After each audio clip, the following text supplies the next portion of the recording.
Fala pessoal, boa noite. Vamos dar mais uns 2 minutinhos aí para o pessoal terminar de entrar e a gente já começa a live, tá? Lembrando que no nosso canal do YouTube está sendo gravada em live, tá? Então quem quiser acompanhar pelo YouTube, fiquem à vontade para usar a plataforma por lá também, tá? A gente vai jogar o link aqui para vocês irem para o YouTube também. Deixa eu só...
Bom, pessoal, boa noite. A gente vai começar aqui mais um Olhar de Mercado, domingo, 16 de maio. Para quem aí está a primeira vez nesse evento com a gente gente faz esse evento todo meio de mês, né? A cada 30 dias, uma vez por mês, a gente faz um Olhar de Mercado, onde a gente passa pelos principais pontos aí, os principais temas do mercado financeiro, o que tem aí rolando e como que isso impactou ou pode impactar o mercado daqui para frente, tá? Essa é a quarta edição, se eu não me engano, do Olhar de Mercado. Então, a gente vai passar sobre os principais temas. Joca, se você quiser já passar aí para o sumário com os temas, a gente vai passar aí pelo principal tema agora, né, que é a inflação. Então, a inflação ela já vem sendo um grande tema no mercado financeiro, e o último dado dos Estados Unidos ali reforçou esse tema, né, e a gente teve alguns movimentos aí um pouco mais fortes no mercado por conta disso. O macro internacional, a gente ainda continua com a pauta de estímulos, né, junto com a inflação, volta a preocupação, né, com a retirada dos estímulos, em que momento isso acontece, né, via a alta de juros e também a redução do balanço do Banco Central, né, em que momento isso vai começar a ser discutido.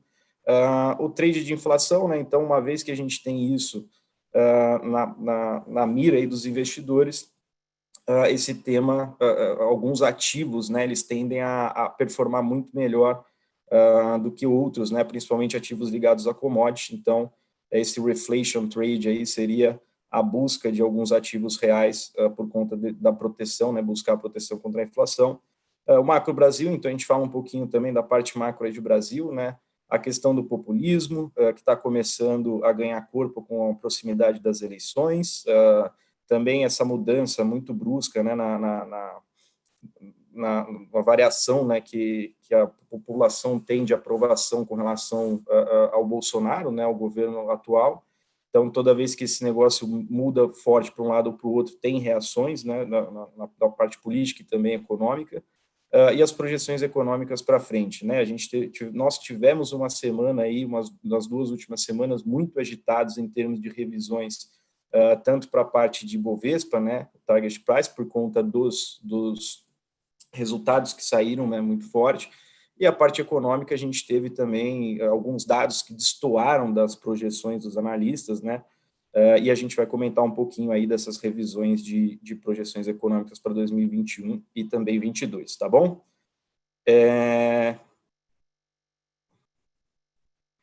Vamos lá, o Rafael está falando que está mudo, acho que é só para você, Rafael. Deixa eu dar... Então vamos lá, pessoal, no macro internacional a gente continua ainda com a pauta de estímulos, né, um pouco menos, afetando um pouco menos já o mercado, então muito provavelmente aí no próximo mês a gente já deve ter essa pauta aí com menos impacto, a não ser que a gente tenha alguma novidade ali dos bancos centrais com relação à saída de estímulos, mas com relação a novos estímulos, acho que a coisa já está um pouco mais tranquila. Mas vale lembrar, o que foi colocado na economia foi muito agressivo, né? A gente fala com mais detalhes lá no vídeo anterior, a gente falou com bastante detalhes, 25 trilhões. Esse primeiro gráfico, o que ele mostra para a gente? Quanto que foi gasto das economias em relação ao PIB, né? Então, o PIB é tudo que é produzido ali no país, né? O tamanho da economia do país, e quanto que a gente gastou, né? Quantos que esses países gastaram com pacotes de estímulos contra o Covid, né? Para reverter aí esse efeito do Covid na economia. No nosso gráfico ali direito, na parte superior, a gente tem uma linha que representa o S&P, né? Então, como é que foi ali desde de janeiro, fevereiro de 2020, então a gente está olhando aí um ano para trás, né? Um ano praticamente de S&P, e a gente vê ali no começo do ano uma queda muito forte com relação ao Covid, e na ponta oposta, uma alta muito expressiva do balanço do Banco Central americano, né? Do Fed. Então, o que é esse balanço? Né? A quantidade de ativos que tem ali em poder do Banco Central.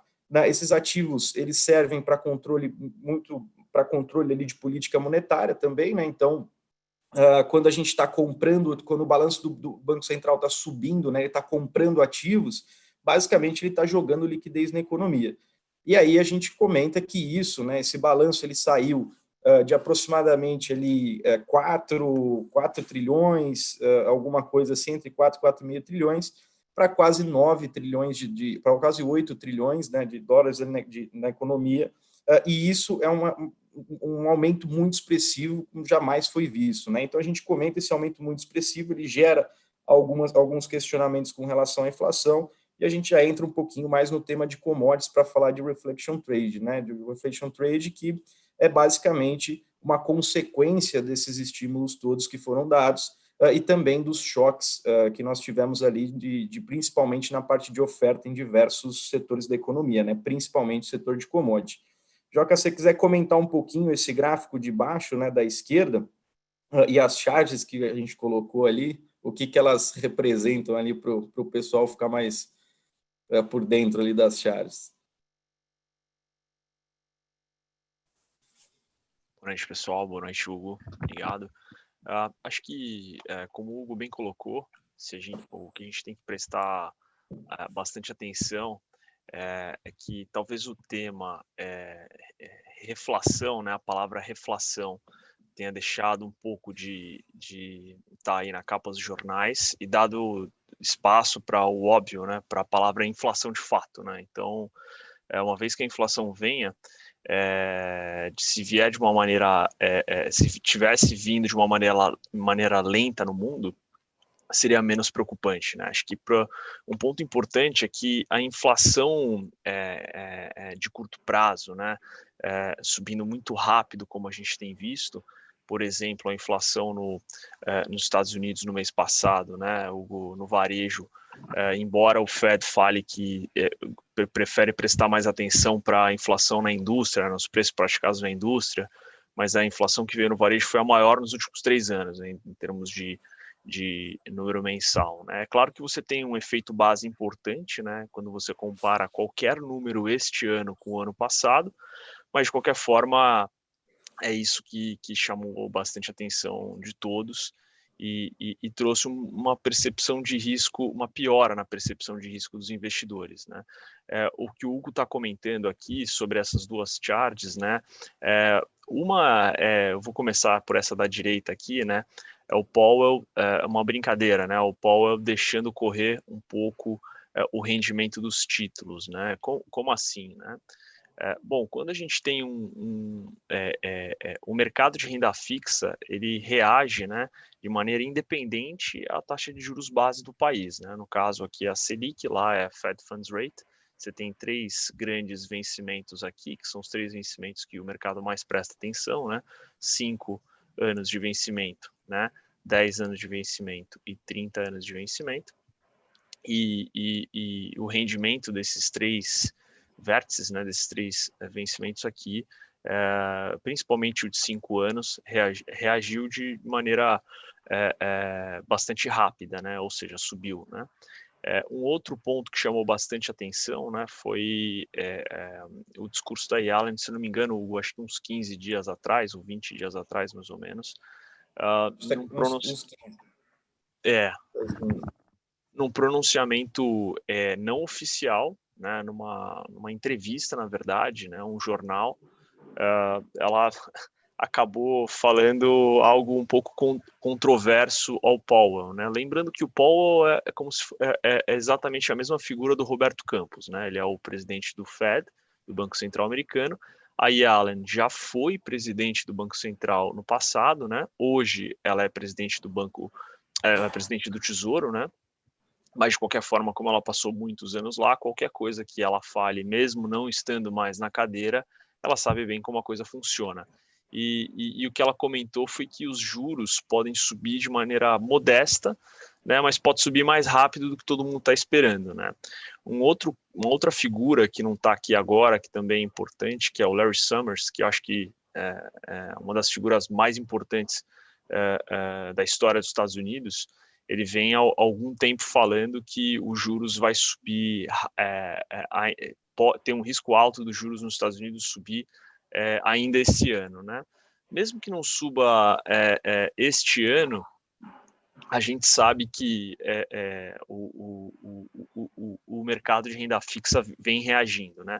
O fato do mercado de renda fixa reagir é o que faz com que a bolsa reaja de maneira negativa também. Ou seja, se os juros, independente da taxa base, subir rápido ou não, né, o mercado de renda fixa vem tentando antecipar. Então, o rendimento dos títulos vem subindo, exatamente tentando antecipar o que o Powell vai fazer, né?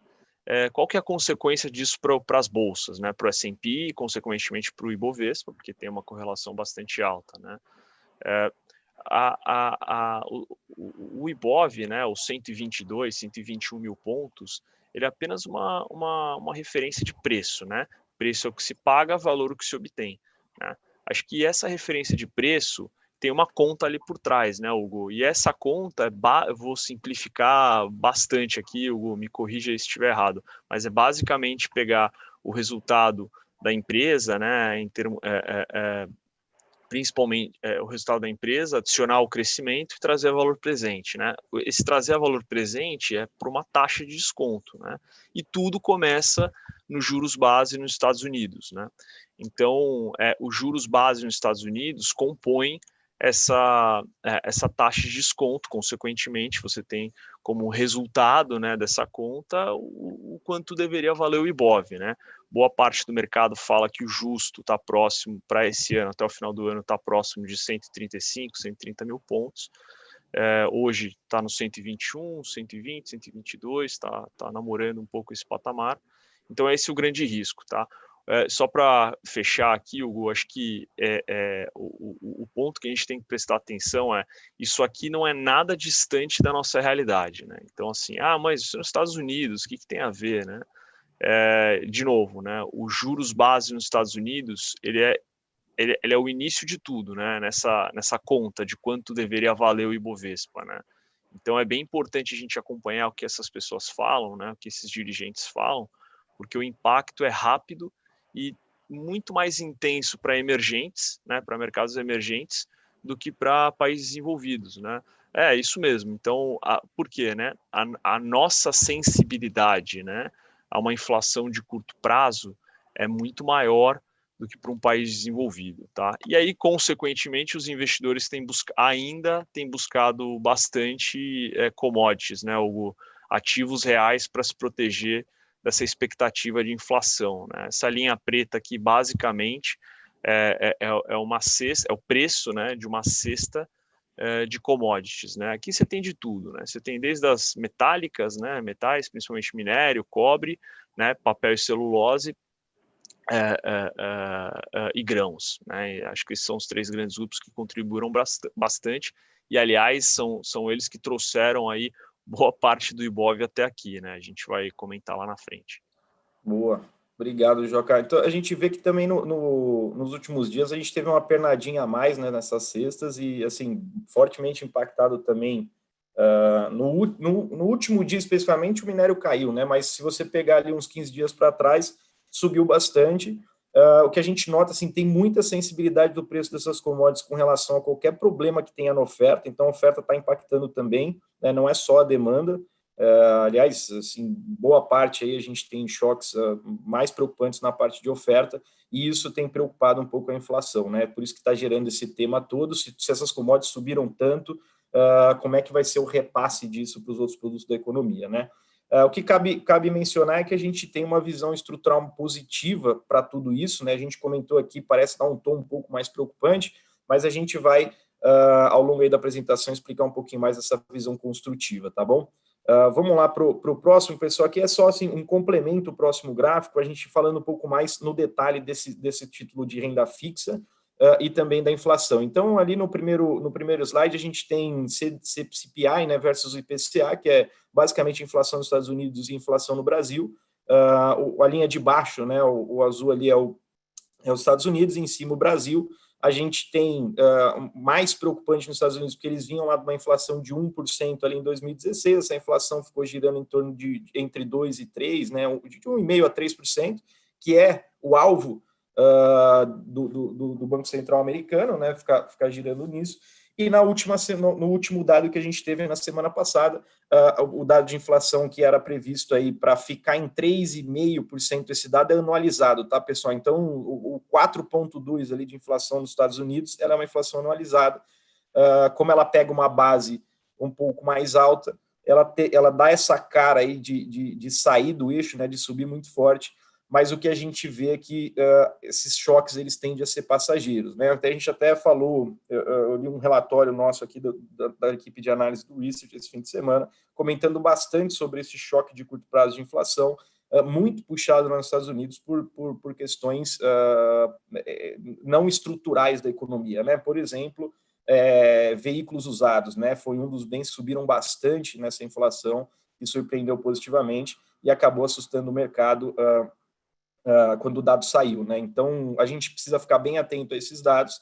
A gente coloca aqui de forma estrutural que essa inflação ela é passageira, tem problemas na oferta, tem problemas a demanda está crescendo também por conta de estímulos que também são passageiros. Então, assim, se você olhar os choques que estão vindo do lado da oferta, os choques que estão vindo do lado da demanda, todos eles, ao nosso ver, são passageiros. Agora, em qual medida, né, em qual grau essa inflação vai subir ou cair, é o que gera esses ajustes, né? Então, a gente não precisa também, quando sair um dado um pouco mais forte de inflação e o mercado estiver caindo, achar que o mundo vai acabar.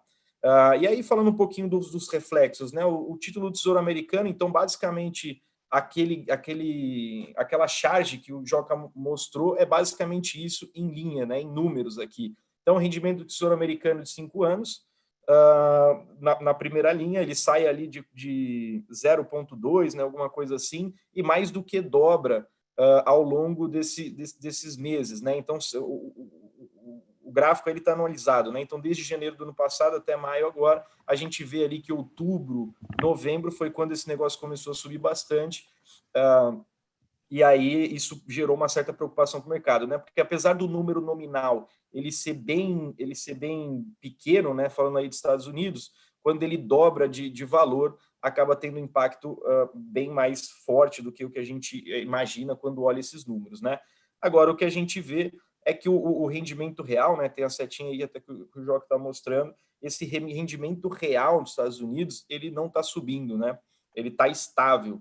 Então, o que acontece é que quando o juros sobe, os juros futuros sobem, só que a expectativa de inflação ou a inflação sobe junto, esse rendimento real ele fica estável, né? Não é que em termos reais você não está recebendo mais por conta desses juros. Embaixo a gente comenta mais sobre o Brasil, então curva de juros aqui no Brasil, como é que ela se comporta, né? Esse gráfico ele acaba sendo um pouquinho mais complexo da gente entender, mas ele é basicamente todos os vencimentos que a gente tem no Brasil dos contratos futuros de juros, cada bolinha no seu eixo, né, entre o valor do rendimento do título, né, do contrato, e o prazo que ele tem. Então, se eu vou somando essas bolinhas de valor, de prazo e valor de rendimento, né, a taxa de juros, na verdade, eu consigo traçar uma linha e formar essa curva de juros, né? E a gente via que em janeiro essa curva ela estava muito mais para baixo ali, né? Muito menos inclinada, o título mais longo que a gente tinha ficava ali na casa de 8, e a gente já tem a metade da curva ali, no começo da curva ali, 4, 5 anos, já rodando ali mais próximo de 8, e a gente pode chegar ali mais, até acima de 9 nos vencimentos mais longos, né? Pessoal, para você ter uma curva de juros nessa magnitude, do jeito que está programado aí, quando você chegar lá daqui 3, 4 anos, daqui 4 anos ali para frente, a gente já tem que ter Selic de 2 dígitos, tá? O que, assim, não é cenário base de ninguém o Brasil voltar a ter Selic de 2 dígitos. Está muito longe disso acontecer.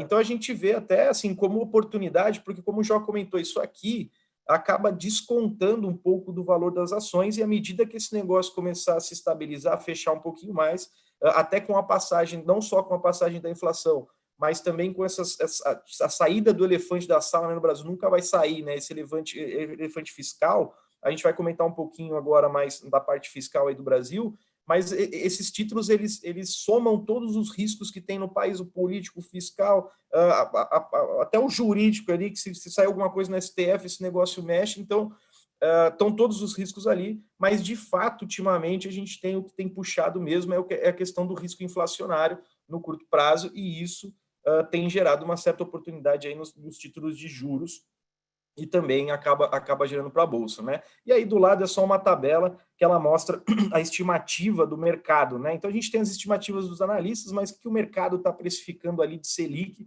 e a gente tem ali um aumento na próxima reunião de 0,81 pontos base, a gente sabe que ou é 0,75 ou é 1, né? Ela vai aumentando de 25 em 25, mas isso é exatamente o que o mercado está precificando em termos de valores mesmo, né? Dá para a gente ter uma noção se o mercado está mais para o 75 ou mais para o 1, e no caso aqui, a 81 pontos base, o mercado está muito mais, majoritariamente, para o 75, né? E na próxima reunião a gente tem um mercado muito mais para meio, e aí para frente começa a perder um pouquinho de sentido a gente avaliar isso, porque começam a entrar outros riscos, né? Mas na verdade ali as próximas 2 reuniões, o mercado precifica aí alguma coisa entre 75 na primeira e meio na segunda, tá bom? Quer comentar alguma coisa aí sobre os rendimentos, Joca? Acho que é um gráfico que o Joca acompanha muito, né? A gente também acompanha, mas o Joca especialmente é o nosso especialista aí de tesouro americano. Não, poxa, Hugo, acho que a leitura é exatamente essa, viu? Acho que é só ficar de olho mesmo e qualquer. Mas eu acho que o pior passou, né, Hugo? Acho que mesmo a inflação aqui, como você comentou, nos Estados Unidos tendo acelerado forte, né? O rendimento real não mexeu, né? Meio que ficou de lado, assim, no acumulado do ano todo, né? Então, acho que e um ponto importante também é que, mesmo o de 10 anos estando 1,65, 1,62 agora, os analistas nunca mudaram muito, né, na composição, assim, qual a minha taxa de desconto, né? Para uma empresa que tem muito mais crescimento, por volta de 2 dígitos, né, 10 até 13%. Uma Vale da vida, o analista coloca 8 e pouco, 9% de taxa de desconto, né? E, como eu disse, né, tudo começa aqui, né? Para chegar nesses 8 e pouco, 11, 12% de taxa de desconto, eu olho primeiro o juros americano, né? E os analistas nunca tiraram como premissa ali, nunca saíram muito da premissa de 2,25, 2,5, 2, né? Ou seja, até indo fora da realidade, né? Que está aqui por muito tempo próximo do 1,60, né? Já estamos quase um ano aí caminhando para isso. Então, a leitura é essa, viu, Hugo? E dá para ver que o mercado está um pouco sambando aí de lado, porque são dados que estão saindo de economia macro, assim, bem diversos, né? Sai um dado de trabalho ruim, um dado de inflação forte, né? Isso prejudicou bastante o mercado nessa última semana. Mas, assim, o mercado de trabalho, apesar de ruim, teve uma recuperação boa, está longe ainda, está um pouco longe ainda do pico ali, né, do pré-pandemia. Então, isso dá um pouco de conforto no discurso do que o Powell fala, né? Putz, cara, eu ainda tento segurar esse cenário mais estimulativo por mais tempo. O nosso Banco Central aqui também está atuando num cenário de estímulo, né? Porque com a taxa de juros, ou você bota ela no neutro, onde você não quer mexer com a economia, né? Ou você bota ela em ciclo de retração, né? Você vai retrair a economia quando o juro sobe, ou você coloca ela para baixo do neutro e você vai estar estimulando a economia. Hoje a gente está num cenário de estimular a economia e o Banco Central já discute quando que ele vai jogar isso para o neutro. O neutro está ali 6, 6,5, seria mais ou menos uma Selic hoje, né? Joga por volta disso. E aí o que a gente acompanha no comunicado é que ele tem uma palavra específica que os economistas acompanham, que é a continuidade ali em patamar estimulativo, né? Se ele mudar esse negócio para tirar essa continuidade de estimulativo, aí o mercado muito provavelmente vai começar a flertar com juros de curto prazo um pouco maior, né? Mas esse efeito aí do ajuste de curto prazo, acho que ele tem um pouco, no geral, ele tem pouco para agregar aí para a gente em termos de volatilidade para o mercado. Eu acho que o longo, esse estrutural de longo prazo, acho que ele é um pouquinho mais agressivo quando a gente fala de bolsa. Vamos para o próximo, falar um pouquinho mais de Brasil, fiscal, político. Vamos lá, eu vou falar um pouquinho da parte fiscal, né? Então, o elefante que nunca sai da sala, né? O que a gente tem aí? A gente tem basicamente a trajetória da dívida pública no Brasil. Essa trajetória ela não é líquida, né? Então a gente não está contemplando aí a questão das reservas, né? E a nossa dívida pública ela saiu no meio da pandemia, da crise ali, na casa de 75% do PIB, né? A nossa dívida ela representa 75% de tudo que é produzido e ela chegou a bater ali 87, 88 ali do PIB, mais próximo de 90. Nossa projeção é isso dá uma estabilizada e para frente a gente tem que monitorar bastante esse negócio, porque o número em si não quer dizer muita coisa. Estou em 80% do PIB, 90%, o que vai acontecer se eu chegar a 100%? Não muda muito. O problema de novo, é a trajetória, é quanto que você vai correr esse negócio. Agora, se os juros começar a subir, esse número estando muito elevado, ele começa a preocupar todos nós, né, com a relação se o Brasil ele consegue pagar a dívida, né? Porque se eu tenho um estoque de dívida lá de renda fixa enorme, se esses juros começam a subir, o que acontece é que o país tem que desembolsar mais dinheiro para pagar esses juros, né? Então, o rendimento da tua NTNB lá, quem está pagando é o governo. Se os juros dela subir, o governo vai ter que pagar mais para você. E isso começa a gerar o Brasil começa a caminhar naquele sentido de países que não pagam suas dívidas, né? Isso é uma preocupação, assim, seria a catástrofe. A gente está muito longe disso, pessoal, mas cada vez que a gente dá um passo nessa direção, preocupa o mercado, o juros sobe, o dólar sobe, enfim, etc. Acontece todas essas coisas, tá? Falando um pouquinho já de Covid, pessoal, a gente, enfim, atualizando os dados, assim, nas últimas 2 semanas, acho que diminuiu um pouco, né, a volatilidade do mercado em função de dados de Covid. Acho que a coisa começou a ficar um pouco mais clara de como é que vai ser para frente. Então, o ritmo de vacinação está andando. A gente tem projeções já bem concretas ali de até a gente ter próximo do fim do ano, entre outubro e novembro ali, a população adulta já vacinada, e basicamente o que mostra esse gráfico aí é a questão de mobilidade, né? Então, a gente teve o primeiro lockdown lá um pouco mais forte, depois esses índices de mobilidade urbana foram subindo, no segundo lockdown não foi tão expressiva, né? O lockdown, né? As pessoas não ficaram tanto em casa, e agora a gente está saindo aos poucos, e a tendência é a gente, mesmo que tenha, né, e a gente pode ter, obviamente, vai ter alguma alta de Covid ainda nos próximos meses, mas ela não deve ser tão expressiva, então ela está fazendo menos preço, o mercado está começando agora a se preocupar mais com inflação e com dados de economia, tá? Vou falar um pouquinho já do cenário eleitoral, e aí já entro nessa CPI da Covid, né? O que a gente tem? Basicamente, quando a gente teve a elevação aí desses casos de Covid, mortes, enfim, uma catástrofe, né? A gente batendo recorde de mortes, alguns ícones aí da televisão morrendo, né? E o que aconteceu foi que a popularidade do governo acaba estressando, né? Enfim, dentre outros motivos, não quero entrar na questão do Bolsonaro especificamente, mas ele é um cara que toda vez que o Covid vai subir, ele vai apanhar, ele vai perder voto. Qual que é a consequência disso? Né? A gente já vai avaliar aqui a consequência do que está acontecendo, né? E não se tem que acontecer ou não. O que está acontecendo é que quando o governo começa a perder força popular, o Congresso começa a ficar mais complicado de se manejar.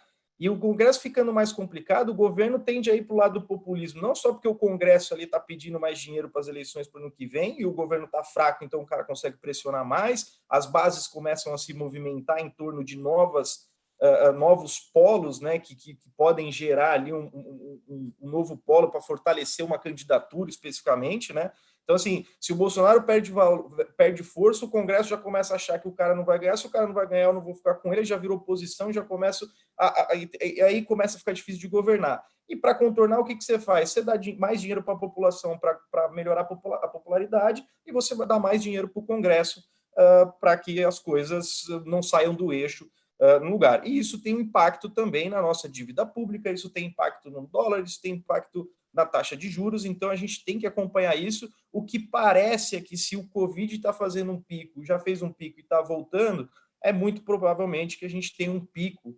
na avaliação negativa do governo Bolsonaro também, e essa questão política começa a melhorar um pouquinho. O que tem pesado, né, nesse curto prazo, além, né, ainda falando de Covid e política, é a questão da CPI da Covid. Né? Então, assim, tem alguns depoimentos lá muito complexo, e eu acho que, em linhas gerais, todo esse barulho em função dessa CPI, eu acho que vai resultar em queda de popularidade do governo e um pouco mais de volatilidade no mercado, tá?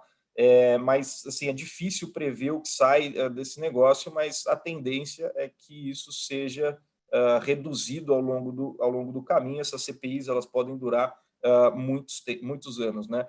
Joca, quer falar um pouquinho do target do Bovespa? Claro, claro. Um ponto importante também sobre política, né, Hugo, é que finalmente foi aprovado o orçamento, né? Acho que até está muito calmo esses últimos um mês e meio, né? Então, inclusive o Ibov até acelerou ali em março, né? E abril e esse mês aqui até corrigiu um pouquinho, mas já voltou a subir. Acho que, como o Hugo bem colocou, há pouco tempo agora, né? Acho que a gente tem que lembrar que acho que 3 grandes coisas, né? Primeiro é que Ibov não é PIB, né? O Ibov, como eu disse, é uma referência de preço do quanto deveria valer, né? E isso é muito com base, enfim, em algumas premissas dos analistas, mas basicamente o que a gente, para tentar simplificar, né, essa estimativa dos analistas, dos principais bancos, corretoras, a gente colocou aqui na base 100, né? Essa linha em amarelo é os próximos 12 meses, melhor dizendo, para o final desse ano, né? E aí o nosso time de research aqui, né, o nosso time de análise e pesquisa coloca, olha, a gente revisou aí para 145 mil pontos, né, até o final do ano, como preço-alvo para o Ibov, para as 84 empresas que compõem o Ibov, né, com base no quê? Principalmente expectativa de lucro muito melhor. Muito melhor em relação ao quê, né? Poxa, em janeiro de 2020 é o 100, né, é o zero, né? Hoje, a expectativa de crescimento de lucro, como vocês podem ver, a linha amarela subindo muito rápido, né? Hoje ela está 40% mais positiva, a expectativa de crescimento de lucro das 84 histórias do Ibov, segundo o nosso time de research, está 40% mais positivo do que o pré-Covid, né? Então, eu acho que esse é o dado mais importante, né, Hugo? Acho que, entre outras coisas, acho que a gente tem que sempre lembrar disso, né? Acho que um outro ponto bem importante é que, até como o Hugo bem colocou, a gente nem está mais falando muito de contaminação, né? Aliás, esse gráfico aqui que a Gabi trouxe para a gente, ela já vai falar daqui a pouquinho, fala sobre o aumento da mobilidade, né? Então, acho que o outro grande ponto é que o macro, às vezes, parece mais difícil, né? Mas melhorou, né? Independente se a gente está lento, rápido na vacinação, acho que está um pouco mais confortável do que o mês de fevereiro, por exemplo, né? E o terceiro grande ponto, né, é que o nosso índice de ações, né, o Ibovespa, ele é muito concentrado em histórias empresas ligadas a commodities, né, como Vale, enfim, mineração e siderurgia em geral, papel e celulose, eles têm um peso muito relevante, né? Só a Vale, por exemplo, é 12% do Ibov, né, da composição do Ibov, né? Então, se a gente adicionar a Vale outras empresas de siderurgia, papel e celulose, frigoríficos, já vão para quase 25% da composição do Ibov. Então, acho que esses três grandes motivos fazem com que seja muito factível o cenário de 140, 145 mil pontos até o final do ano. Eu não sei se a Gabi quer adicionar algum ponto aqui, Gabi. Não, Joca, acho que é exatamente isso que você comentou. Vou passar aqui para o próximo slide, Hugo. Boa, Gabi. Boa, obrigada, Joca.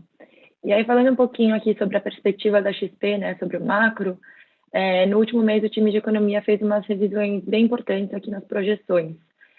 Em relação à projeção de crescimento do PIB, eles elevaram o crescimento para 2021 para 4,1%, que estava em 3,2% antes, e para 2022 para 2%, de 1,8% antes.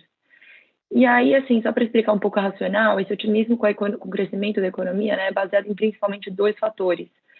O primeiro é a retomada das economias globais, mais rápido do que esperado, principalmente com o ritmo de vacinação e a resiliência também da economia brasileira. Se a gente parar para pensar, mesmo com maiores restrições e menor auxílio do governo em relação ao ano passado, os dados econômicos de março, do primeiro trimestre como um todo, como geração de emprego e atividade, surpreenderam as expectativas. Até o varejo, mesmo durante o mês de março, acabou contraindo menos do que os economistas tinham esperado, tá?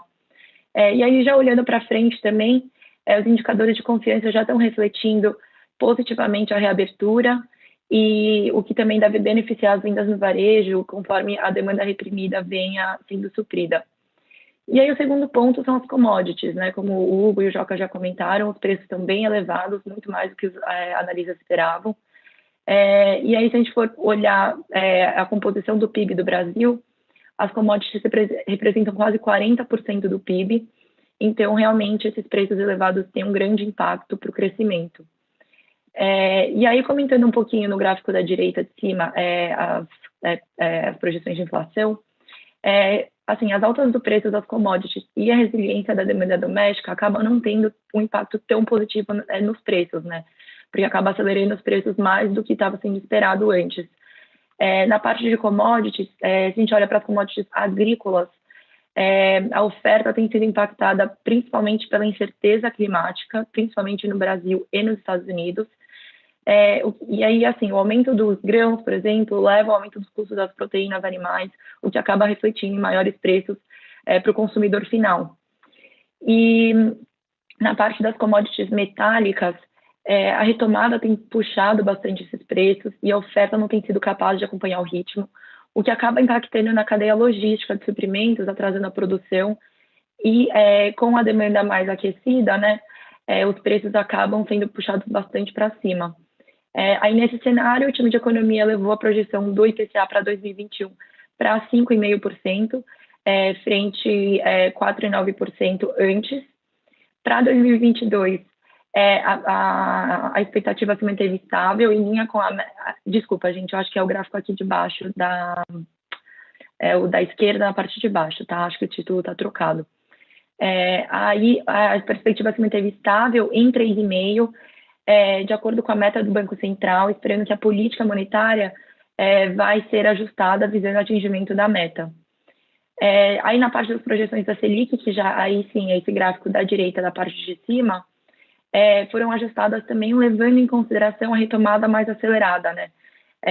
Nesse cenário faz sentido a normalização mais rápida e mais intensa da política monetária.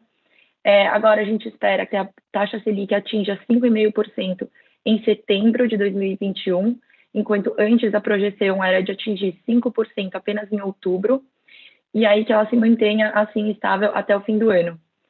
Na última ata, como o Hugo já comentou antes, além do Banco Central reforçar a trajetória da normalização parcial, ele também já sinalizou a alta de 75 pontos base na reunião de junho.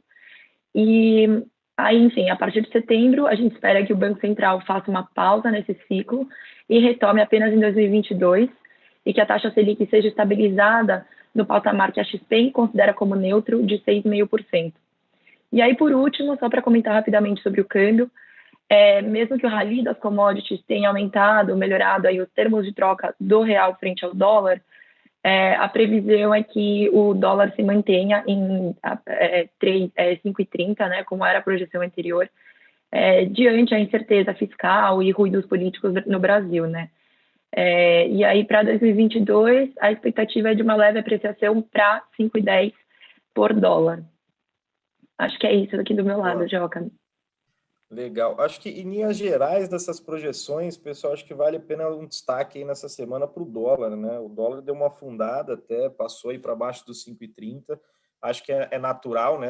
A pessoa a gente se apega a esse dado de 5,30 como uma referência, né? Não é que o dólar vai ficar estacionado ali, vai chegar ali e vai ficar, né? Mas essa semana foi interessante porque a gente teve um dado fraco aí, acho que na sexta-feira mesmo, um dado fraco de vendas no varejo nos Estados Unidos, já vinha um dado fraco de mercado de trabalho, isso joga a economia dos Estados Unidos um pouco para baixo, dá uma cedida naquele título de renda fixa dos Estados Unidos, e no Brasil a gente teve um IBCBR forte, né? Então, o que era para ceder tudo, né? Juros caindo, dólar caindo, não aconteceu. O que aconteceu foi que o dólar só caiu e os juros ficou estável porque o Brasil estava um pouco mais aquecido, né? O IBCBR um pouco mais forte. Então, se eu tenho mais aquecimento no Brasil, eu posso ter um pouco mais de juros nessa revisão aí de Selic. Isso atrai capital para o Brasil e o dólar dá essa ajustada, tá?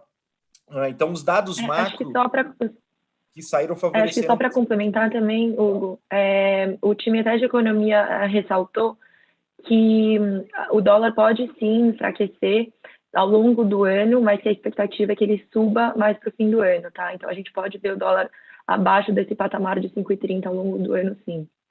Legal, legal. E até os dados que saíram macro estão corroborando para um dólar um pouco mais fraco, tá, pessoal? Então é natural aí a gente ver nos próximos dias o dólar cedendo um pouquinho mais, se a gente continuar aí com esse mix de Brasil um pouco mais forte, sem comprometer a inflação, né? No cenário local.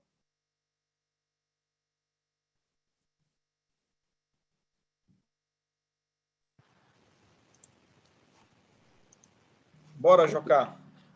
Bom, pessoal, obrigado, Hugo, obrigado, Gabi. Acho que só dando continuidade aqui, dito tudo isso, né?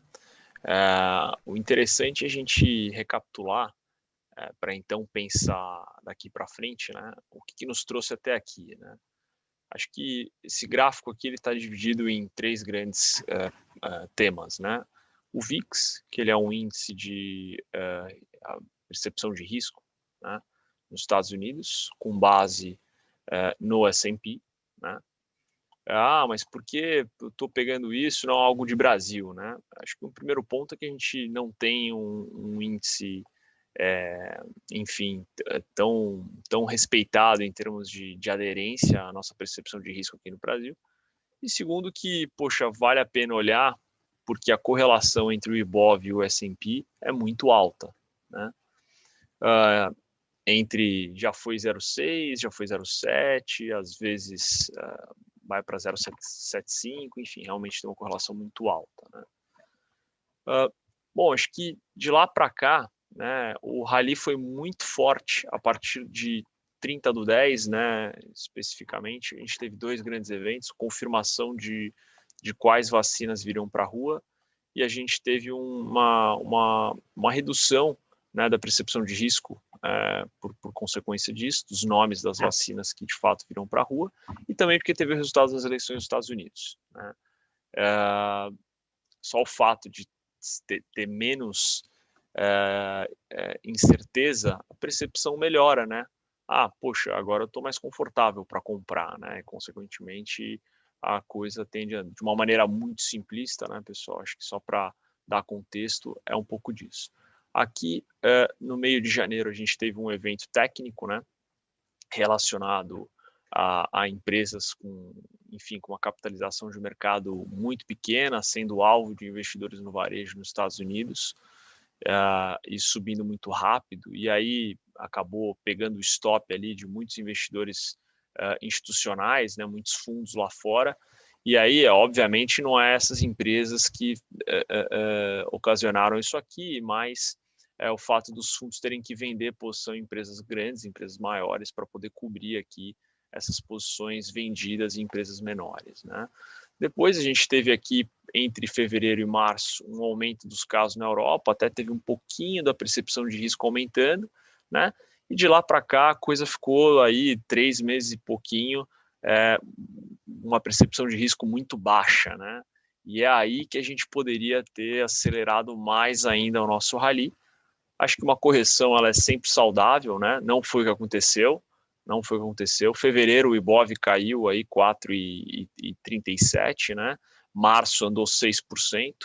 E abril e maio aqui também andou bem, tá, pessoal? Também andou aí próximo de 4,5, depois corrigiu um pouquinho, enfim, tá andando bem, tá? Então só março andou 6% e mais 4,5 aqui. Então, no final do dia, onde é que a gente está hoje, né?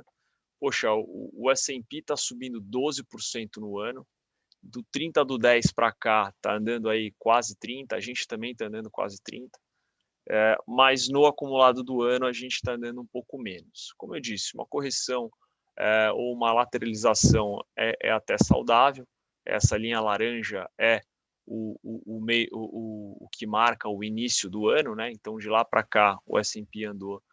O S&P, de novo, pessoal, são as 500 maiores empresas que representam a bolsa americana, e o Ibov são as nossas 84 maiores empresas que representam a nossa bolsa, né? Por volta aí de 400 e poucas empresas, né? Bom, acho que falando dos nomes, né? Acho que um nome que mais chamou atenção, disparado, né? No final do ano passado, nesses 2 meses, até janeiro, né? Melhor dizendo, de novembro a janeiro, foi CSN, né? Outros nomes de empresas ligadas a commodities também chamou muito atenção, né? Então foi exatamente o rally que a gente chama, né? Dos 93 mil pontos para os 116, né? Vale, obviamente, foi o que mais contribuiu, né, em termos de atribuição de desempenho, né, porque tem um peso muito expressivo, né. Então, enquanto o Vale estiver andando, o Ibov vai andar, né. Basicamente isso. Só que tiveram outros nomes que contribuíram, a gente olhou caso a caso aqui, e tiveram outros nomes que não têm um peso tão relevante, como, por exemplo, PetroRio. PetroRio, nesse período aqui, subiu muito, né? E representa menos de 1% no Ibov, e mesmo assim contribuiu bastante, né, para esse, óbvio, né, ajustado às devidas proporções, mas contribuiu bastante. Então foi um nome que saltou aqui no radar de todo mundo, né? Outros nomes que não são tão óbvios, né, e que também saltaram, né, aos olhos, mesmo não sendo de empresas exportadoras de commodities, né, foi Notre Dame, né, Notre Dame Intermédica GNDI. Foi ali quando teve aquele anúncio, né, de fusão com a Hapvida, né, ambas têm um modelo de negócio bem parecido, e realmente tinha uma sinergia muito grande, o mercado deu um baita benefício da dúvida, andou bastante.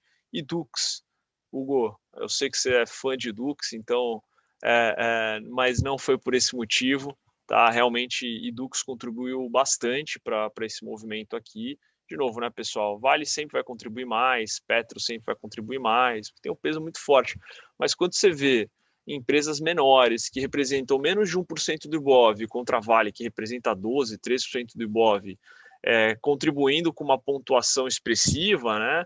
Você fala, pô, só tem um motivo, é porque andou muito, né? E realmente Dux andou muito também, né? Acho que tem um modelo de negócio muito interessante, o Hugo conhece bem a história, e Semig também foi outro nome que chamou bastante atenção. Como eu disse, saindo do mês de janeiro para o mês de fevereiro, a Bolsa teve um aumento considerável da percepção de risco político aqui no Brasil, né? A gente provavelmente vai ter novos capítulos, né, Hugo? Pré-eleição está cada vez vai ficando mais quente conforme a gente se aproxima do ano que vem, né? Mas eu acho que tiveram dois grandes nomes que chamaram a atenção e que ilustram bem esse aumento de risco político e como impacta na Bolsa, né? Foi Petro e Banco do Brasil, né? Sem me estender muito, acho que o Roberto, o André Brandão no Banco do Brasil, né? E o Castelo Branco na Petrobras foram dois nomes que deixaram as companhias, né? O Castelo Branco já estava dado, né? Que, se não me engano, acho que foi dia 22 de fevereiro, já estava dado, já se sabia que era o fim do mandato dele, né? Mas o presidente, né, o governo se aproveitou, né, de estar chegando o fim do mandato dele para, enfim, dar uma pressionada, e ele, em contrapartida, fez o que pôde em termos de ajustar a paridade da política de preços. O que é isso? Pô, Petrobras não é um play puro de barril do petróleo, como PetroRio ou 3R, né? Petrobras você não adianta nada o preço do barril do petróleo lá fora subir e subir rápido, né? Forte e rápido, se você não tem, se você não consegue repassar isso para a bomba, né? Então isso é bem importante. É claro que a linha d'água, vou chamar assim, né? Enfim, para Petro, o preço do barril próximo de 44, 45 dólares o barril, né? Muito se olha o Brent e não o WTI nos Estados Unidos. E, poxa, negociando a 70, e é sempre um preço médio, né, pessoal? Nunca é um preço cravado, né? A média de quanto negocia no ano. A Petrobras mudou sua política de preços, né, na época, enfim, muita instabilidade, né, e muito por conta de uma pressão política. Banco do Brasil, acho que o case é mais simples de entender, é basicamente uma pressão para trocar ali o dirigente, né, que era o André Brandão, que era um cara que mais de mercado, né, mercado, assim, ele é zero conhecido no mercado, mas entre os banqueiros ele é bem conhecido, né? E ele tinha um mandato ali de troca de venda de ativo, ele não entregou praticamente nada, nem fechamento de agência direito, mas talvez muito mais por conta do case ser bastante engessado, né, Hugo? Acho que o Hugo conhece bem também esse case, do que por uma capacidade de execução, né? Então isso trouxe bastante incerteza. Consequentemente, como elas têm ambas, né, têm um peso muito grande no Ibov, né, jogou para baixo, né? O índice caiu quase 4,5 aí no mês de fevereiro. Bom, no mês de março, acho que o grande destaque, além das empresas ligadas a commodities, exportadoras de commodities, que vende em dólar, produz em real, como eu bem coloquei, mas enfim, terem andado também nesse período, eu coloquei aqui a fotinho da que mais chamou a atenção, né, que foi o Grupo Pão de Açúcar. O Grupo Pão de Açúcar fez uma cisão, colocou para fora ali o Grupo Açaí, né, então colocou para fora da operação o atacarejo, né. Isso gerou eu acho, na minha percepção, né, acho que gerou um destravamento de valor muito grande para Açaí, né, Açaí tem mais crescimento, margem melhor, enfim, negócio mais tem uma exposição bastante maior, né, em outras regiões, posso entrar no detalhe, mas enfim, mas para o Pão de Açúcar também foi bom. O mercado leu bem, muito na ideia de, o Belmiro Gomes, né, o CEO do Açaí, o cara realmente é um dos melhores do setor, né? Só que é um cara que é muito mais dedicado ao atacarejo, né? Acho que as duas separadas, acho que fez bem para as duas, né? Acho que é essa a leitura, né? Por isso coloquei aqui, chamou muita atenção. E abril e maio, outros nomes que contribuíram bastante para o Ibov, como Hering, depois da aquisição do Grupo Soma. Aliás, a gente colocou aqui algumas informações do porquê Soma é interessante. O próprio Dux também andou bem nesse período, Braskem andou horrores, CSN, Gerdau, dentre as de commodities, foram as que mais andaram, e Ambev começou a saltar aos olhos, né? Mesmo com o final do ano passado bem difícil, né? Como o Hugo bem colocou, né? Um choque de oferta muito grande de todos os setores, né? E teve ali um aumento nos preços de insumo, né? Desde a latinha de alumínio até a falta da garrafinha de algumas cervejas, enfim. Mas aí nesse nesse final de primeiro tri e início do segundo trimestre desse ano, realmente a Ambev se defendeu muito bem e conseguiu entregar crescimento, né? Que foi inesperado pelo mercado, né? O mercado comprou ele. Lembrando que alimentos e bebidas também é muito veículo dos gestores, né, dos fundos, como um play defensivo, né? Então, isso é um ponto bem importante, né? Açaí e Ambev muito provavelmente andaram bastante por conta disso, né? Eu não vou me estender mais, Hugo, mas o que eu tentamos trazer aqui foi uma simples foto, né? Uma maneira diferente de enxergar o porquê que o Ibov saiu dos 90 mil pontos, 93, e está nesse 121, 122 aí. Joca, belo resumo, né? Pode, se quiser deixar naquele slide, a gente vai entrar um pouquinho falado de empresas, pessoal. Acho que na parte macro aí a gente finaliza a apresentação. Em linhas gerais, o Ibov, a gente acha que vai para os 45 mil, puxado por histórias mais voltadas para o cenário local, né? Acho que essa fotografia do último gráfico ela é bem interessante, porque no começo a gente vê muitas chamando muito atenção a parte de commodities, exportação, dólar, etc. E aqui a gente já está começando a ver alguns caras se destacando no cenário local com balanço positivo, né? O caso de Duque essa semana, Açaí, que a gente falou no mês passado, né? Nossa última live de olhar de mercado, a gente comentou bastante sobre Açaí.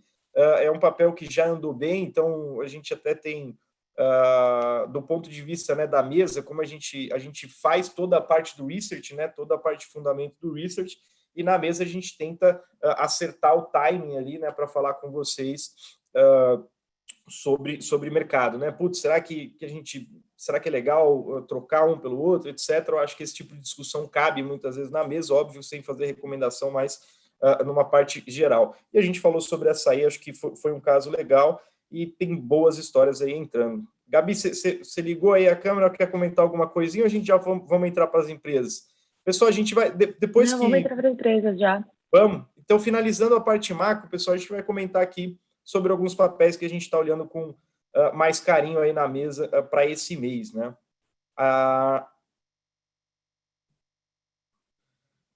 Construção civil, acho que primeiro Exetec a gente chegou até a comentar no passado, né, no último, mas assim, o papel está de lado, ainda está com uma oportunidade boa, né? Se olhar o gráficozinho ali, dá para ver que o mercado ainda na semana tá de lado, né? Chegou a cair um pouquinho com aquele estresse dos Estados Unidos, taxa de juros, e com um resultado legal, e a Gabi vai comentar um pouquinho, o net aí ficou meio no 0-0, acho que ainda tem oportunidade aí, né, Gabi? Exato, eu acho que assim, o papel ele acabou sendo, ficou andando de lado mais por causa do mercado, né, mas assim, se a gente parar para olhar os relatórios do pessoal do research, os fundamentos para a empresa são muito sólidos, tá? Assim, a Zetec, só para contextualizar, é uma empresa do setor imobiliário que atua no segmento de média e alta renda só em São Paulo. E aí, falando um pouco assim, dos principais fatores do qual a gente acha que o call é interessante, né, baseado nos relatórios do research, acho que o primeiro são as perspectivas favoráveis para a demanda habitacional no Brasil, ou seja, a parte mais macro do setor, com os bancos super dispostos a oferecer financiamento, as taxas de financiamento imobiliário nos níveis mais baixos historicamente.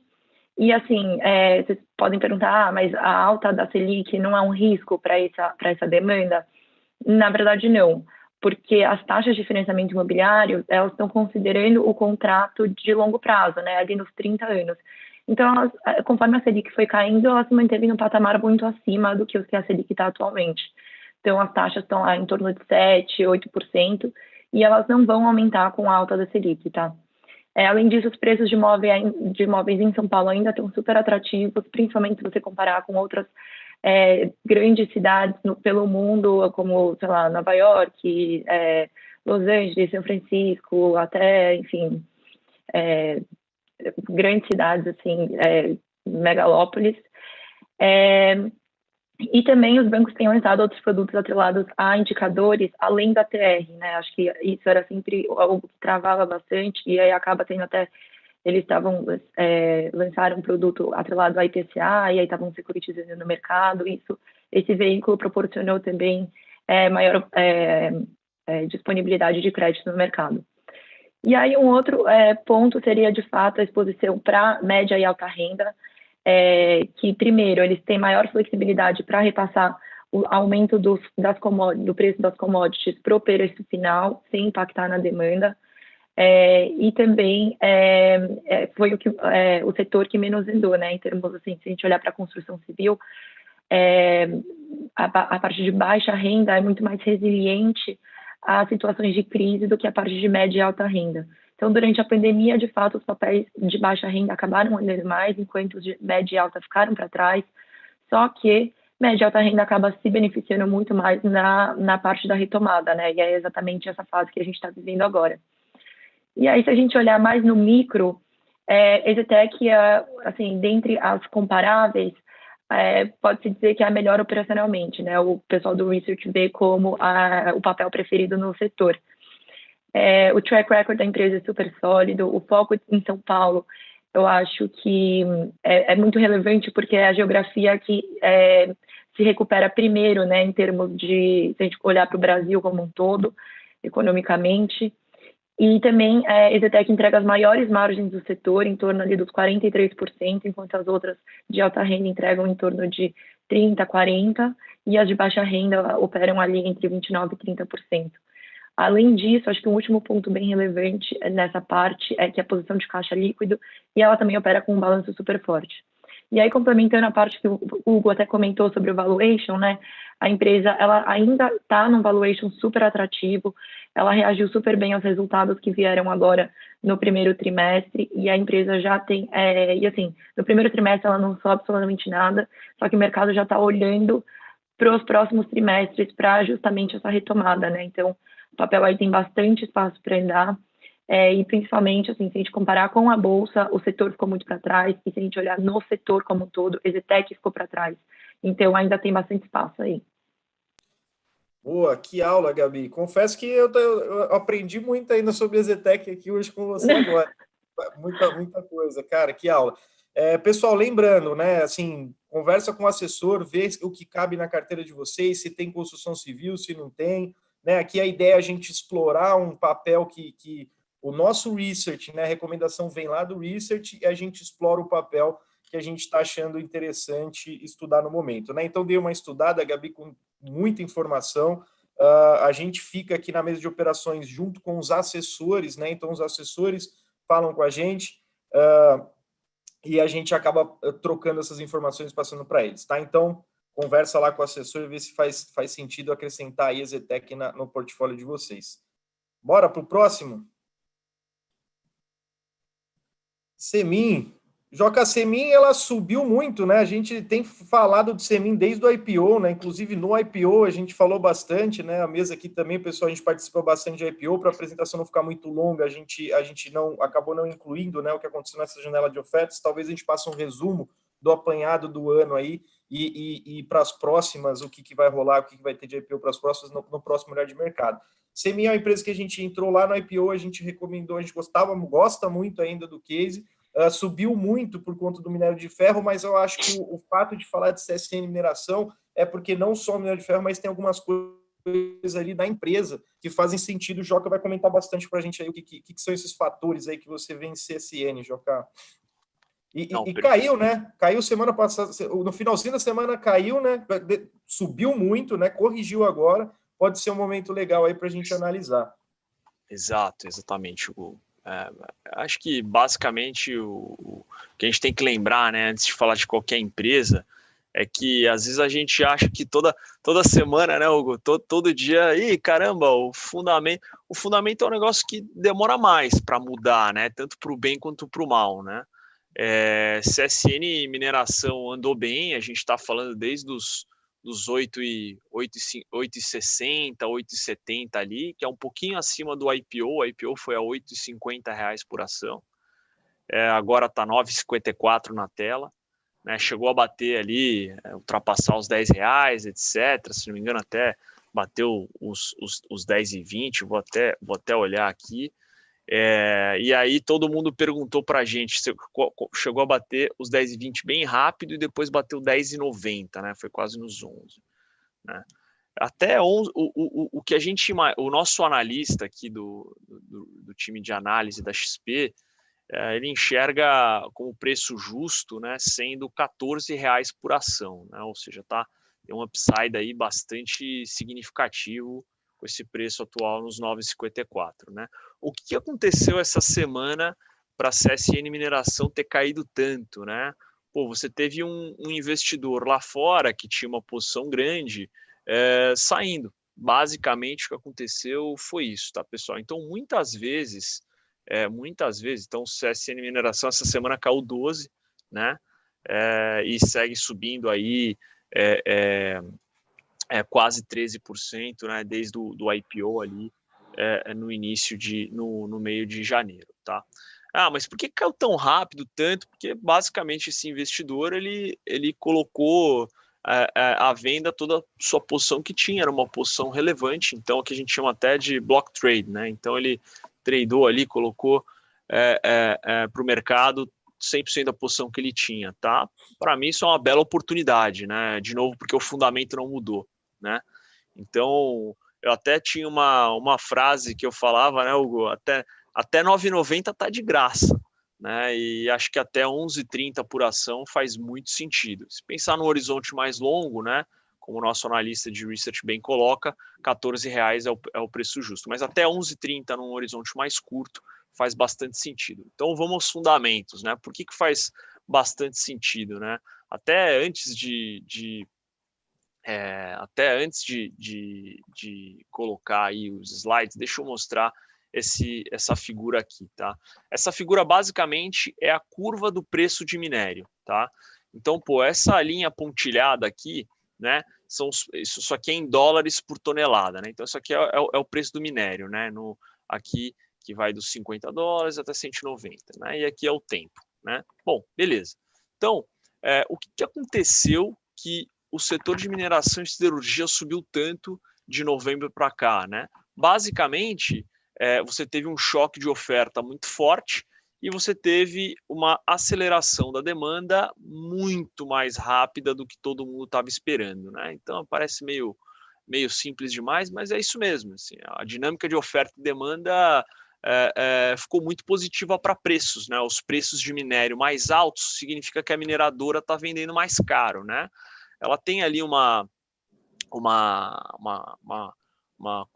enfim, um efeito caixa que a gente chama de vender o preço do minério próximo de 50, 45 dólares, está muito longe, né? Dólares a tonelada, né? Mas é claro que o importante para a mineradora, tanto para a Vale quanto para a CSN Mineração, é que no acumulado de um período, o preço, por muito tempo lá em cima, né, que é o que aconteceu, aí tem um efeito, né, positivo para o resultado muito grande, porque essas empresas produzem em reais, né? Então a mineração é feita em reais, eu estou tentando simplificar ao máximo aqui, tá, pessoal? E a venda é feita em dólar. Então, no caso da CSN Mineração, 100% da sua receita vem de minério de ferro, ao contrário da Vale. A Vale é 70%, ela tem boa parte ali que vem de outros metais, mas a grande maioria é um minério também, né? Então, CSN Mineração, então quando você está comprando CSN Mineração, você está comprando o quê? Eu estou comprando exposição em dólares, né? Um play puro de minério, né? E é uma exposição aos setores de infraestrutura e construção civil na China, que são os principais compradores de minério no mundo. Então, a China compra 58% do consumo de minério no mundo. Então, basicamente, o que aconteceu foi isso. A CSN Mineração está vendendo o minério por um preço muito mais alto. Hoje o preço na tela é 208 dólares a tonelada, né? Só que quando a gente olha isso aqui, quando a gente olha essa curva, ela é até mais importante do que o preço de tela, né, do preço do minério. Ele subiu muito, então não é que o preço do minério no final desse ano, o preço do minério agora, ou seja, esses contratos de mais de curto prazo, não. Até o meio de 2023, os preços de minério até meio de 2023 projetados estão muito positivos, né? Estão muito altos, né? Melhor dizendo. Então é isso o que faz com que o momento do setor seja o melhor dos últimos 11 anos. Então, o setor de mineração vive o seu melhor momento dos últimos 11 anos, né? Então, vou tentar resumir aqui, tá, pessoal?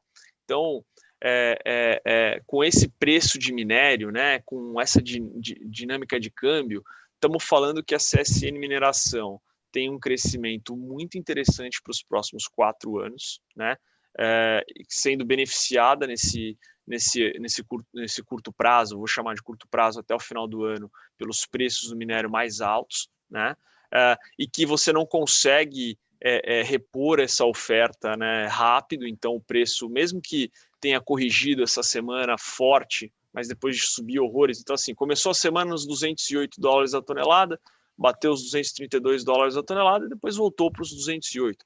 O ponto é que os preços até o meio do ano que vem e o projetado até o meio de 2023 realmente são muito altos, né? Então isso gera um resultado muito forte para a companhia, né? Resultado em que medida? Vamos lá. A CSN Mineração hoje ela produz mais ou menos 28 milhões de toneladas de minério de ferro ano. Ela compra de algumas mineradoras menores na região e aí ela chega a bater 32, 30 milhões de toneladas ano. Ah, mas isso é muito, isso é pouco.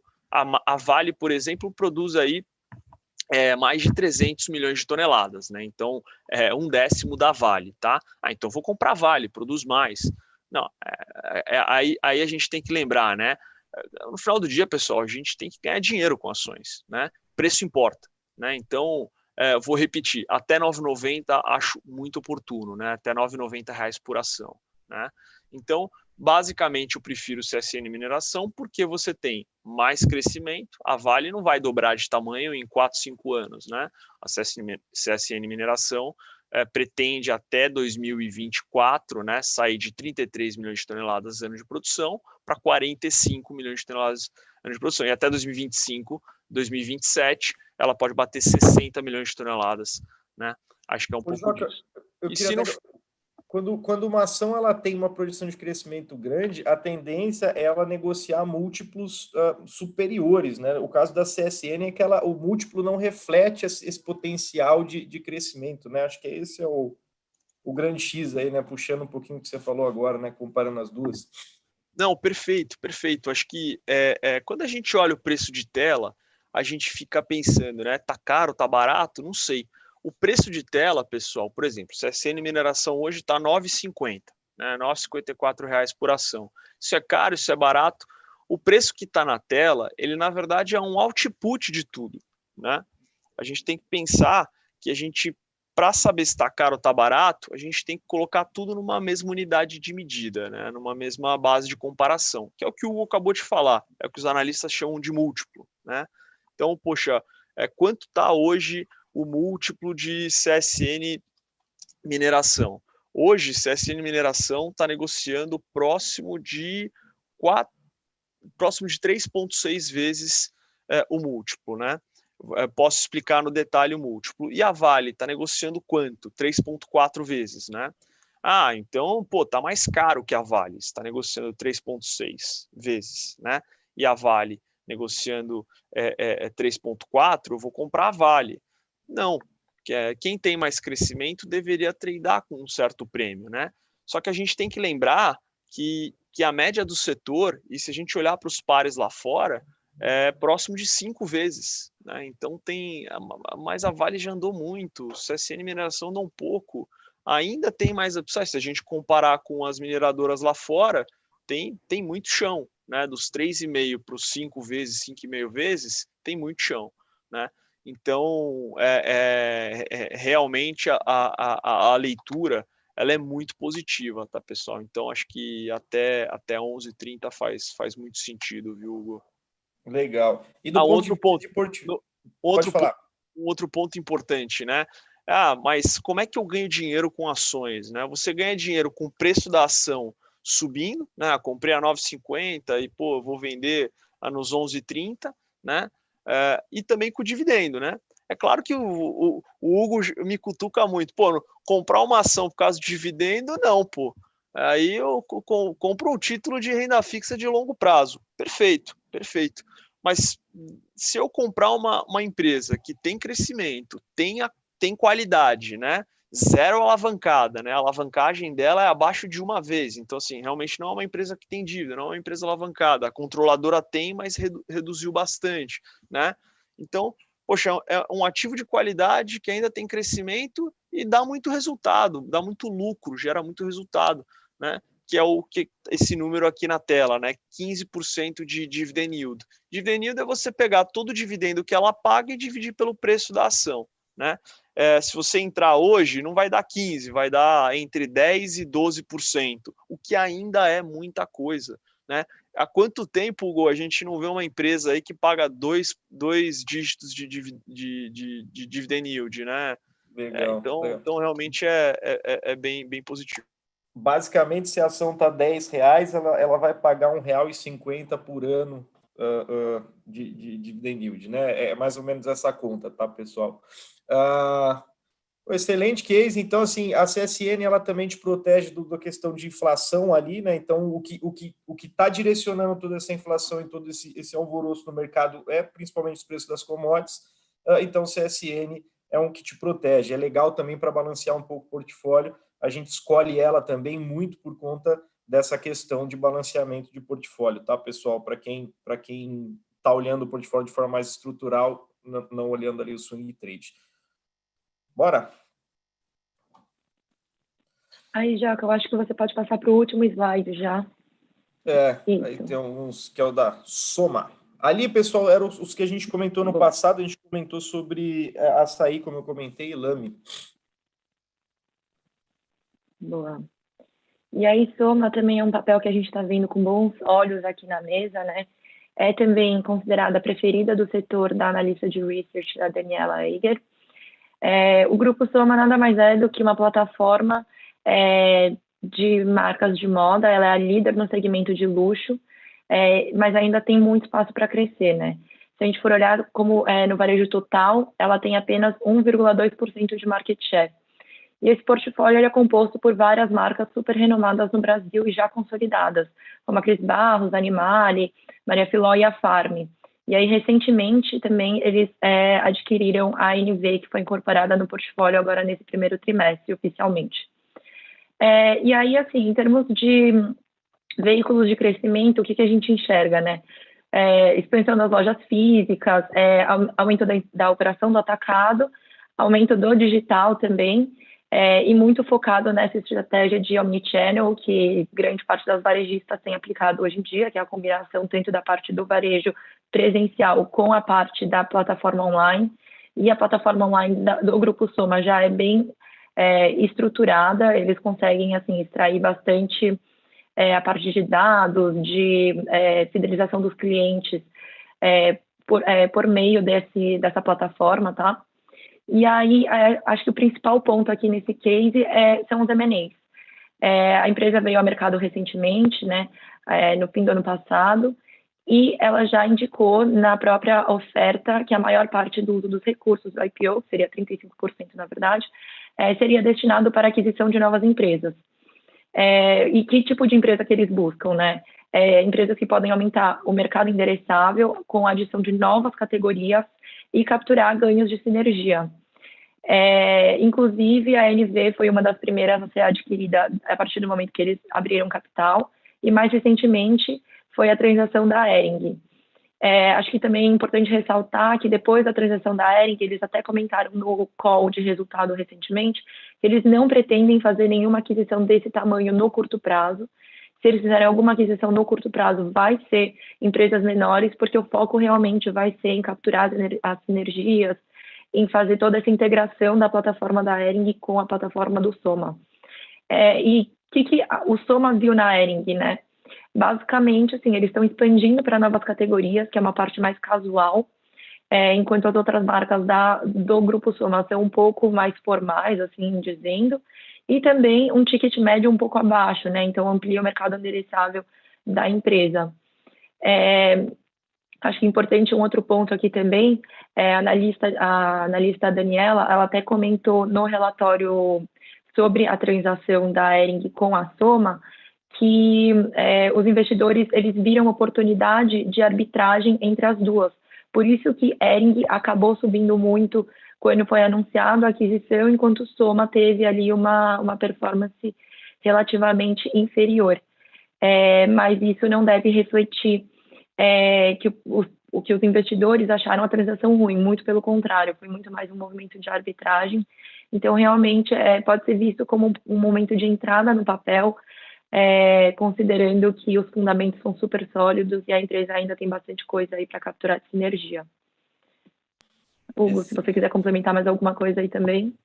Impossível complementar alguma coisa depois dessa análise.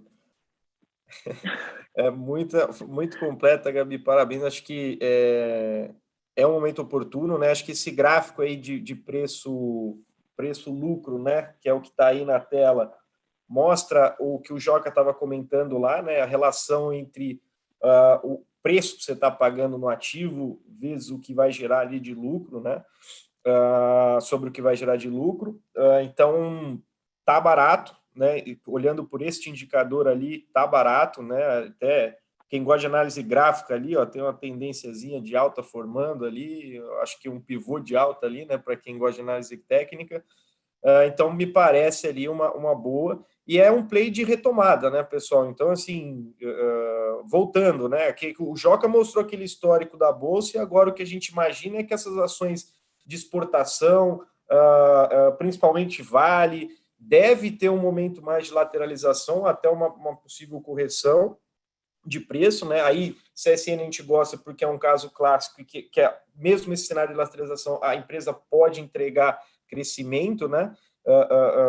Da empresa, então isso acaba sendo interessante, mas a gente acha que o cenário para essas empresas que trouxeram a Bolsa lá no começo para o patamar de 90 a 100 mil pontos, elas devem ficar lateralizadas e o que vai jogar a gente ali para 145 mil vai ser mais olhado, voltado para o mercado local, né, tradicional aí, e se falando em varejo, é um belo de um play de reabertura, né, Gabi? Acho que ninguém comprou nada, né, de roupa aí, enfim, eu já compro pouco, assim, mas eu comprei menos ainda esse ano, se é que era possível. Então, está entre os principais plays de retomada aí a parte de vestuário, tá, pessoal? Não, com certeza. E acho que também vale ressaltar aqui que está na carteira de small caps que a Jane Lee lançou recentemente. é um dos 5 nomes listados ali, realmente voltados pelo play de abertura. E, assim, acho que com as vendas do varejo retomando, o Soma é um play bem, como comentei, as marcas são bem consolidadas, elas devem ser as primeiras a ver, de fato, esse benefício aí da demanda reprimida de vestuário. Legal, legal. Então, pessoal, acho que em linhas gerais é isso. A gente tem algumas perguntas aqui, vou passar rapidinho, tá? Então, o Júlio perguntou ali um pouco mais sobre a popularidade, né, do presidente ali e Eletrobras, né? Qual que é essa relação aí? Assim, a popularidade ela é ruim, né? Ela cair, obviamente, ela acaba sendo ruim, né, para o processo, porque sempre que você tem esses desarranjos dentro do Congresso, dificulta você ter uma unanimidade em torno de uma pauta, né?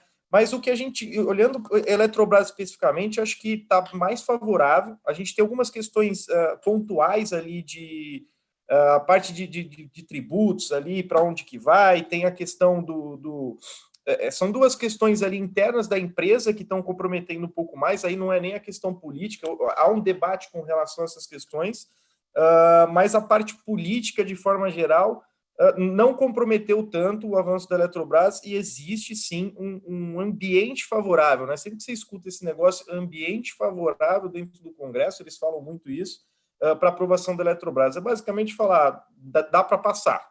Se der tudo certo, dá para passar. Então, esse ambiente favorável continua e a tendência é a gente ter notícias positivas saindo aí desse negócio ao longo do mês, tá?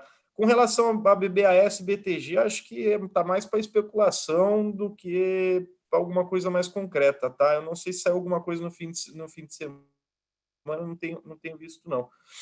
Perspectiva para o setor financeiro, tá? Bradesco e Banco do Brasil. Acho que o Banco do Brasil a gente pode ter uma melhora do lado político, troca enfim, se a gente tiver algum noticiário favorável em torno de uma construção ali da gestão, eu acho que tem um espaço adicional para subir, mas olhando para o setor financeiro de forma geral, o curto prazo, ele é de lateralização com viés positivo, tá? A gente está falando do Brasil crescendo, taxa de juros subindo em passo pequeno, então o macro está legal, mas quando a gente olha para o longo prazo, é um setor complicado, tá, pessoal? É um setor que está sendo fortemente impactado pelo avanço de tecnologia, fintech, próprio mercado financeiro aí, falando de pessoas físicas, do Banco do Brasil, Bradesco sofre bastante, e com alta de juros, a gente tem um benefício ali, principalmente Bradesco, né, da parte de seguros também, né?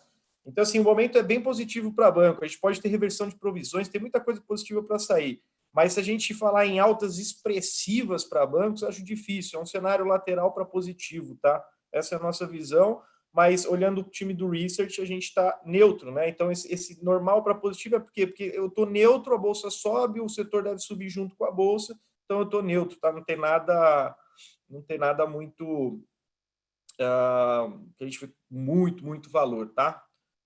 Será que a Cielo sai dessa lateralização e volta a chegar ao patamar de 10? E aí? Alguém me ajuda com isso aí? Eu acho que, assim, cara, tá difícil, né? A Cielo, muita concorrência, não tem, assim, não tem perspectiva disso mudar. A empresa precisa se reinventar ou ela precisa criar alguma coisa muito boa dentro do setor que ela atua. A gente não vê com bons olhos ainda, mas acho que é um papel que, enfim, tem que tomar cuidado, né? Tem qualquer análise que se faça de uma empresa que está passando por um momento como esse, que pode ter uma retomada, uma notícia que faça o papel subir 10%, 15%, como é normal na Cielo, é difícil, tá, pessoal? Muito cuidado para operar essa ação, mas para quem quiser fazer uma aposta, apostando, né, na retomada da empresa, é uma empresa saudável financeiramente, gigante, tem capacidade para fazer, mas não tem nada no radar aí que faça esse negócio dobrar de preço, não.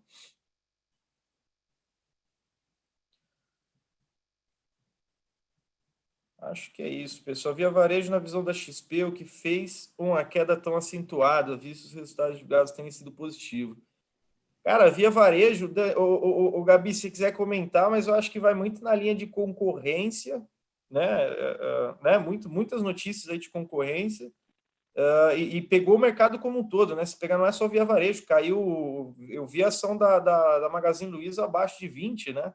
Cara, Exato. Eu acho que assim, essas empresas de e-commerce no Brasil, né, esses marketplaces, eles acabaram sofrendo bastante junto com as empresas de tecnologia lá fora, com esse movimento das treasuries que o Joca explicou anteriormente. E, além disso, eu acho que o setor esse setor aqui no Brasil, ele tá, assim, a concorrência está muito acirrada, né? Então, os players, eles acabam brigando entre eles mesmos, e aí a Via Varejo, eu acho que foi uma das que reportou,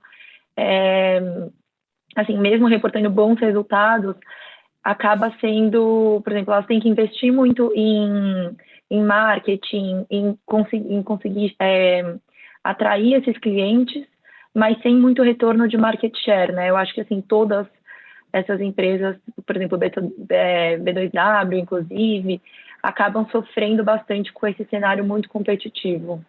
Mas eu acho que o grande movimento das empresas de e-commerce foi realmente as treasuries, nesse curto prazo. Legal. Bom, pessoal, Joca, tem alguma coisa aí? Ligou a câmera, vamos embora. Bom, pessoal, acho que considerações finais aqui. Obrigado pela participação de todos. É sempre uma honra aqui para a gente ter a galera participando, tanto no YouTube quanto aqui no Zoom. Acho que a gente volta aí para o mercado, acho que com um tom um pouco mais positivo essa semana, dado tudo que aconteceu lá, Brasil crescendo um pouquinho mais, revisão de PIB para cima, com juros um pouco mais lateralizado depois desses dados um pouco mais fracos de Estados Unidos, e com resultados aqui muito fortes, né? Joca, se você puder depois, você tem esse número de cabeça que eu sei, o quanto que as empresas estão reportando acima da expectativa dos analistas, né, nesse balanço. E aí, pessoal, já fico por aqui, meu agradecimento, obrigado a todos, obrigado, Gabi, Joca, Vitor, enfim, todo mundo está participando, o Vini aí respondendo, todo mundo está participando, vamos embora. Obrigado, Hugo. Acho que os resultados aqui começaram bem, né? Depois a coisa desandou um pouco, né?